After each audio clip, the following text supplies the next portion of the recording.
I'd like to welcome all of you to our session on safety leadership.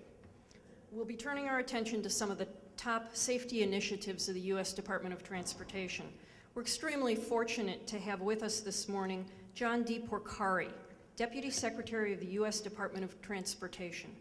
As Deputy Secretary, he's the Department of Transportation's Chief Operating Officer, has responsibility for the day-to-day operations of 10 modal administrations and the work of more than 55,000 U.S. DOT employees nationwide and overseas. Deputy Secretary Porcari is focused on transportation's key role in economic development and providing the foundation for America's future prosperity. Before becoming Deputy Secretary, he served as Secretary of the Maryland Department of Transportation from January 2007, a position he also held between 1999 and 2003. He has also served as Vice President for Administrative Affairs at the University of Maryland, College Park, and previously served as Deputy Secretary of Transportation for Maryland and as Assistant Secretary for Economic Development Policy at the Maryland Department of Business and Economic Development. Thank you, Deputy Secretary Porcari, for being with us this morning and taking time to keep us up to date on what's going on at the U.S. Department of Transportation. Before we get started on the safety leadership session, I want to recognize the winners of this year's Commercial Vehicle Highway Safety Awards. I'd like to invite FMCSA Administrator Ann Farrow to join the Deputy Secretary and me on the podium for this effort. These awards were established a few years back to recognize the significant efforts of a jurisdiction agency,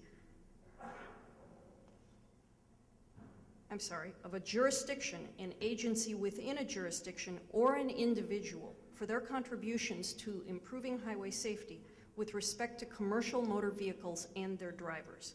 The award program is funded and supported by the Federal Motor Carrier Safety Administration and is administered by IRP Inc. on behalf of AMVA. We have two winners. Our first winner is Joseph Spinelli of the New Jersey Motor Vehicle Commission. Joseph is a very highly regarded and considered an expert in the field of commercial bus inspections due to his many contributions in New Jersey's Inspection Services Bus Unit. He's admired by his coworkers and colleagues in the commercial bus industry for being a team player and for his dedication to improving highway safety and training related to highway safety, especially in the area of bus and motor coach safety. Joseph has also been very active in other safety initiatives, including work on FMCSA's CSA program and work with the Commercial Vehicle Safety Alliance. Please join me in congratulating Joseph Spinelli. Mr. Spinelli, please come forward.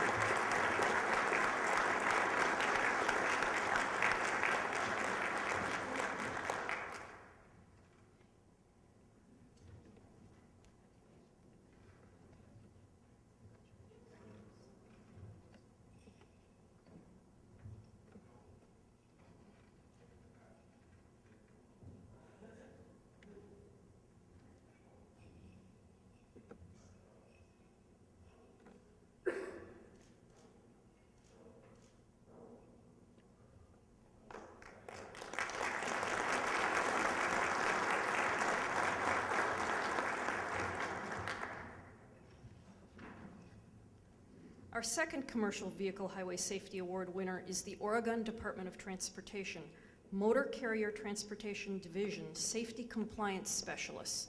They are known as Oregon Safety Shift 4. They are represented here by Harold Smith. His fellow members, Jess Brown, David Rios, Steve Swanson, and Harold Wolford, are unable to be here today. A 5-man team of inspectors called Oregon Safety Shift 4 has outperformed all others and exemplifies the best in the state's truck safety enforcement efforts. The team specializes in finding drivers who are trying to avoid safety inspections by driving back roads or parking somewhere to wait things out. In the last 2 years, these 5 individuals conducted 3,700 inspections and turned in an overall driver out of service rate of 28% in 2009 and 21% in 2010. Not coincidentally, in the past 3 years, truck crashes in Oregon are down 21%, injuries are down 21%, and fatalities are down 17%. Please join me in congratulating Oregon Safety Shift 4. Mr. Secretary.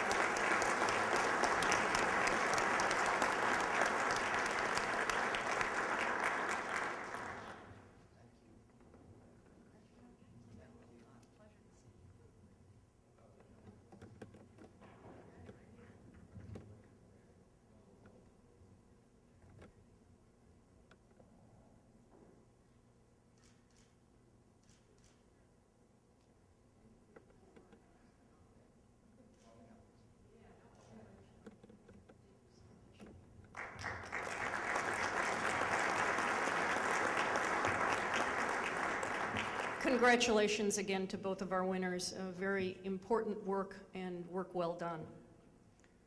Now it is my pleasure to turn the podium over to the U.S. Department of Transportation Deputy Secretary, John Porcari.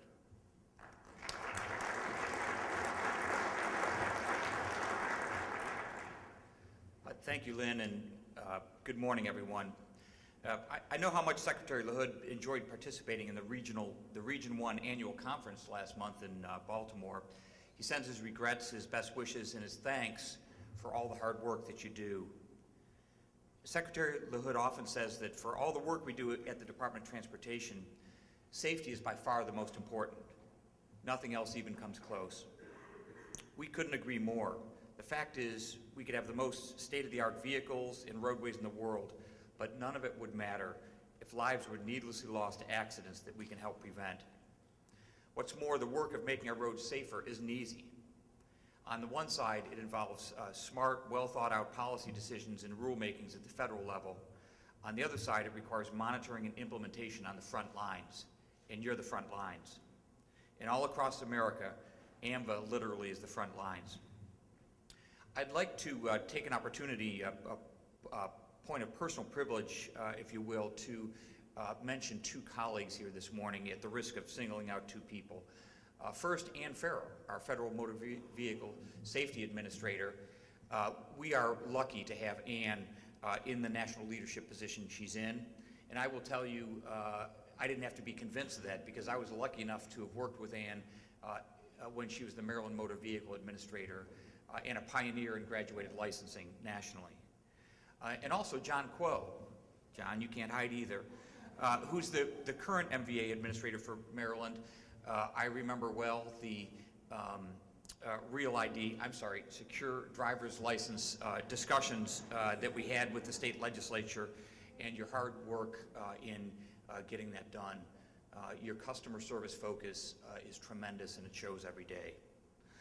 You all are doing the hard work day in and day out of preventing injuries and saving lives. All of us at the U.S. Department of Transportation are grateful.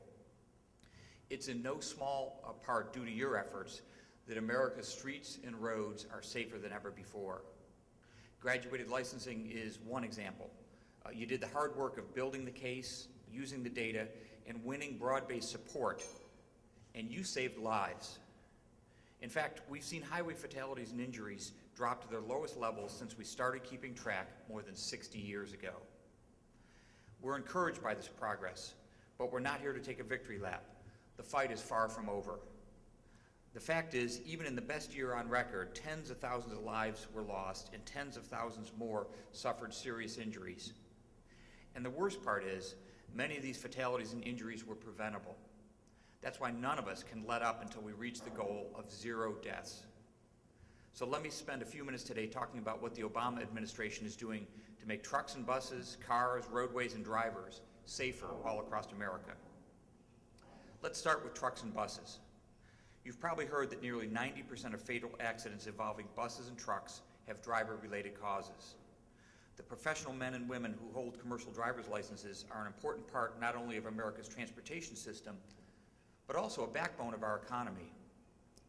We all know that driving a truck or bus professionally can be a grueling job with long hours and the risk of insufficient rest. That's why this administration has taken 3 important steps. First, late last year, we proposed a rule that would prohibit interstate commercial truck and bus drivers from using handheld cell phones while driving. That builds on the existing ban on texting behind the wheel in commercial trucks and buses. We know that distracted driving is a deadly epidemic, and we believe this action will go a long way toward keeping a driver's full attention focused on the road.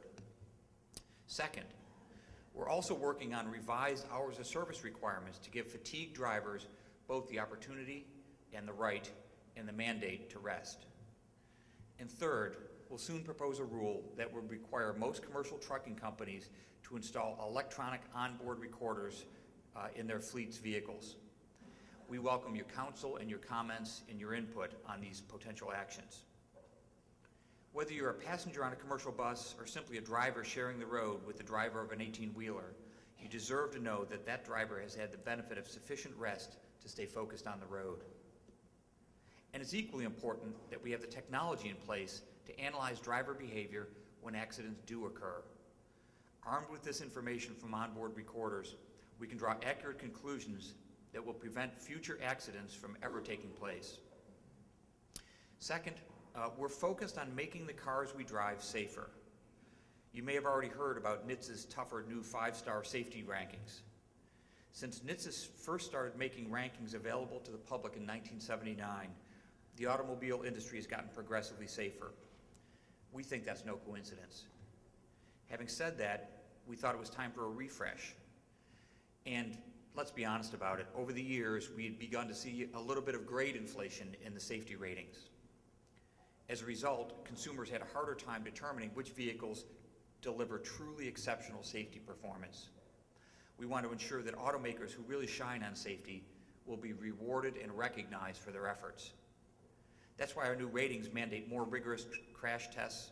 They use data from female test dummies for the first time and give due credit to vehicles with advanced safety technologies. And to make things even easier for consumers, all safety ratings will be combined into one overall score. So more stars means safer cars. Our next step is to make roadways safer. That means safer intersections, better signs and lighting, and more effective crash barriers.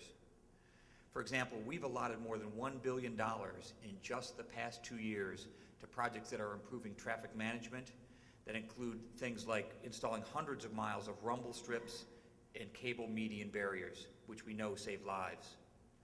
We also took an important step by ensuring that all highway projects built with Recovery Act funds include wider shoulders, more effective guardrails, and bike and pedestrian paths if they're local roads.